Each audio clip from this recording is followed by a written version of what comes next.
Marshall Hodgson's The Venture of Islam. Volume 3, I think, is really extremely important because Hodgson attempts to answer one of the most important questions in world history that we all ignore, and I think we partially ignore because we think the answer is obvious and it's not. Why is it that all of a sudden in the 18th and 19th century, Europe conquered the world? Out of nowhere. Now, I know that part of the reason we don't ask that question is that we have this false notion in our mind that Europe is a place that is rooted in inherent superiority and rationality. We have the ancient Greeks and all of that light flooding in, the sense of humanity, and Greece fell and the Romans who built these great empires, and then the Dark Ages was kind of a blip, but then we got the Renaissance and Europe was back on its feet again, and then Europeans conquered the world because they were just full of rationality and betterness to the rest of the world. And, Hodgson looks at this and says, if you were standing in the world in the 12th century and trying to figure out where would modernity as we now look at it emerge first, you would not expect it to be happening in Europe, where people still believed in, that rulers ruled because they had the right blood and there was trial by combat, You might have thought Sung Dynasty China might be the place it would come. You had the sort of beginnings of modernity with the examination system. And you might have thought in the Muslim world, where even though people were always making reference to revealed text, they were doing it using Aristotelian syllogisms and rationality. If we equate modernity with the kind of hyper-rationality, and I'll talk about how he defines it along the way here, you might have well expected it would have happened in the Muslim world first.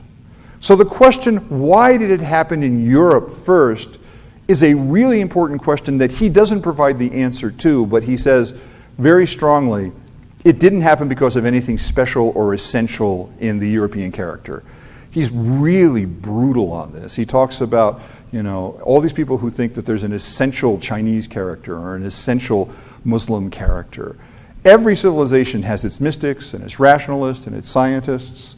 And at certain times, certain voices become louder than others. But he makes fun of the people in the State Department who said, China will never go communist because they have the strength of the Confucian bureaucracy. And they said, it's obvious that China would go communist because it had this Confucian bureaucracy that was pre-modern and higher. I mean, looking for essences as explanations is, for him, a fool's errand. So he comes up with a phrase. He talks about what he calls the Great Western Transmutation, or the GWT. I'll refer to it as that, although I normally don't like jargon, I'll use that term. It's a term created by Hodgson to describe the process by which the West, whatever we mean by that, gradually came to dominate the integrated world system, essentially achieving hegemony by the middle of the 19th century. This Great Western Transmutation was the result of a general cultural transformation that took place between the late 16th and late 18th century. The greatest transformation of the global system since the rise of agrarianate city societies eons ago. We had human beings, and then the first big shift, he says, is what he calls the rise of agrarianate society, in which you have cities and the development of writing, and the wealth of the cities comes from agriculture. So if you're a ruler, you live in a city, but you conquer agricultural lands and you demand usufruct, right? You demand that you're going to get taxes from the agrarian world. And so the control of land is essential to all of these empires, by the way, and to the British Empire, where up until the middle of the 19th century, even if you became a wealthy businessman, you wanted to buy land and become gentry, because the control of land was what it was all about. All right? In the 19th century, we have a move which he says is a move to a technicalistic move.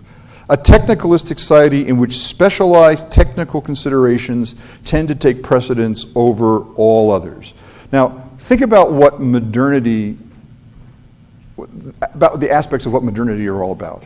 Modernity is about privileging rationality over tradition. Modernity is about privileging efficiency, so that, in the modern world, we think it's, most of us a lot of us don't think it's a good thing. But, every McDonald's looks the same. If you're going to buy chairs for your institute, right, you go to a place and they'll tell you you're going to be able to buy these chairs and they're all going to be identical, right? You can buy these 50 chairs and they're all being built as, not as an individual craftsperson making an individual chair. We value efficiency. We value innovation as a value in itself.